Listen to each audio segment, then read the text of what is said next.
안녕하세요 구독자 여러분들, 이지우입니다. 자, 우선 이번 주 큰 이슈가 하나 지나갔습니다. 앞으로 시장 상황은 어떻게 흘러갈지 다들 궁금하실 겁니다. 현재 시장 상황부터 살펴보고 영상 끝에는 구독자분들을 위한 선물을 준비해놨으니 꼭 챙겨가시길 바랍니다. 우선 12일 미국의 소비자 물가 지수가 발표되었습니다. 미국의 인플레이션 둔화가 가리킨 CPI 발표로 랠리가 펼쳤으나 연준의 연내 단 한 차례 금리 인하 시사에 실망 매물이 튀어나오기 상승폭을 대거 반납했습니다. 비트코인은 CPI 발표 후 70K 거의 근접했으나 결국 이 저항을 넘지 못하면서 후퇴했고, 장 후반에는 이날 뉴욕 시간대 초반부터 낮은 수준으로 밀렸습니다. 암호화폐 시장 시가총액도 2조 5,300억 달러까지 늘어났다가 FOMC 결과 발표 후 후퇴했습니다. 아무래도 현 시장이 금리 인하에 포커스를 맞추고 있기 때문에 연삼회라고 예상했던 게 1회라 시사하면서 실망 매물이 대거 튀어나온 듯 합니다. 다만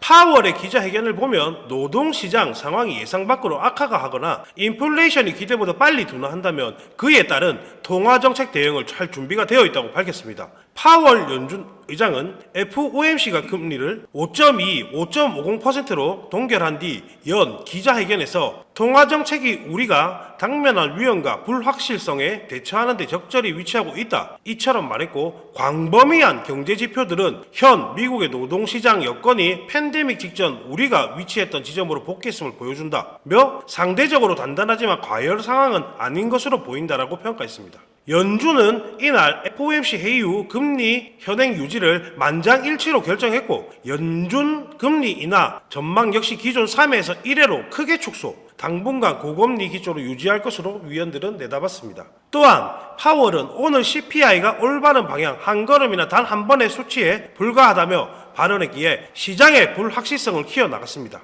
현재 거시경제의 상황을 이해해야 그에 따른 포트폴리오를 구성할 수 있으니 다들 이번 주 가장 큰 이슈였던 CPI와 FOMC는 꼭 알고 넘어가셨으면 좋겠습니다. 자, 그럼 이제 암호화폐 시장에 무슨 일이 있었나 알아보도록 하겠습니다. 암호화폐 온체인 분석 플랫폼 센티멘트가 트위터를 통해 11일 상위 7종 비트코인 현물 ETF 거래량이 지난달 15일 이후 최대 수준으로 급증했습니다. 거래량이 급증하면서 가격이 반등 가능성이 높아질 수 있고, 데이터를 따르면 상위 BTC 현물 ETF 7종 거래량은 지난 5월 15일 29.1억 달러, 11일 28.9억 달러를 기록했습니다. 다만 거래량이 많이 나왔다 한들 이틀 연속 순유출을 보유했습니다. 미국 비트코인 현물 ETF에서 2억 달러가 순유출됐고, 순유출 추이가 이틀 연속 지속되었습니다. 그레이스케일의 GBTC에서 1.21억 달러, 아커 21 쉐어스 5,650달러, 비트와이즈 1,200만 달러, 피네틸리 700달러 순유출됐지만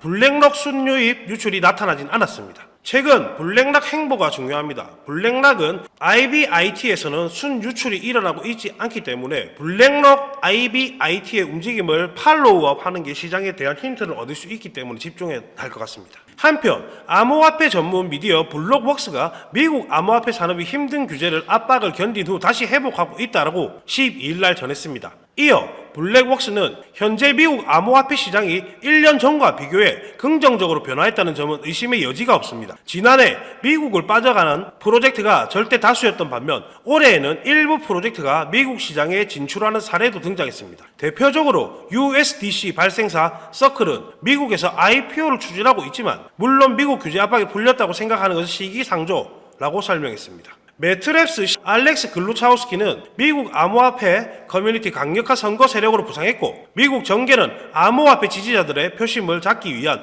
행보를 보이고 있다 이야기했습니다. 현재 암호화폐 산업은 규제 압박을 견디면서 회복하는 추세를 들어섰고, USDC 발생사 서클 또한 미국의 IPO를 추진 중이라는 좋은 소식까지 들리고 있는 상황이기에 더욱 좋아지는 상황이라고 보여집니다. 한편 비트코인 선물 옵션 시장에서는 BTC 가격이 72K까지 상승할 수 있다는 낙관적인 전망을 유지하고 있습니다. 미국 연준이 올해 한 차례 금리 인하 전망을 내놓고 5월 CPI가 예상보다 낮게 나온 건 이 금융시장과 디지털 자산시장 전반에 활기를 불어넣었고, 비트코인은 뉴욕 세션에선 69K를 상회하기도 했습니다. 다만 이날 비트코인 반등이 거시경제, 데이터에 의존한 단기적인 상승인지 채굴자와 ETF 자금 동향을 주시해야 한다 밝혔습니다. 비트코인이 72K를 향해 가기 위해서 기관 자금 유입이 필요하기 때문이죠. 오늘 내용 중 설명드렸던 비트코인 현물 ETF 자금 순유출로 봐서는 이번 반등은 거시경제 데이터에 의한 단기적인 상승을 볼 수 있겠죠. 그래도 현재 거시경제 상황이 좋아지고 있다는 점, 현재 현물 ETF 보유량의 블랙록의 IBIT는 순유출이 없다는 점으로 보아 현재 기간 자금도 시장에 살아있는 상황이기 때문에 충분히 낙관적으로 볼 수 있는 상황입니다. 현재 시장은 강한 대상승을 준비하고 있는 상황이기 때문에 우리 구독자분들도 늦어지면 안 됩니다. 구독자분들 위해 선물을 하나 준비했습니다. 영상을 통해 몇 번이나 이야기 드렸던 종목입니다. 차트만 보면 상장 이후 쭉 빠지는 그림이기 때문에 뭘 이런 걸 추천해 하면서 생각하실 수 있습니다. 저는 이 코인이 앞으로 다가올 테마, 기술, 현재 시장의 관심도를 보고 차기 대장이라 이야기 드리는 겁니다. 실제 분할 매수를 시작했으며 하반기 암호화폐 불장이 오게 된다면 최소 5배 정도는 생각합니다. 살짝 힌트를 드리자면 비트 레이어이며 현재 고래들의 지갑에 팔로우를 하면서 보는 거지만 굉장히 빠른 속도로 지갑에 축적되고 있음이 보여지고 있습니다. 앞으로 다가오는 이슈에 맞춰서 매매하고 싶은 분들, 포트폴리오 구성해서 제대로 매매해보고 싶은 분들은 010-3905-0609 010-3905번 0609 여기로 불장이라고 남겨주시면 구독자라는 게 확인 즉시 저 코인의 매수 타점 포트폴리오 구성 도와드리도록 하겠습니다. 오늘의 영상의 내용이 마음에 드셨다면 구독과 좋아요 부탁드립니다. 감사합니다.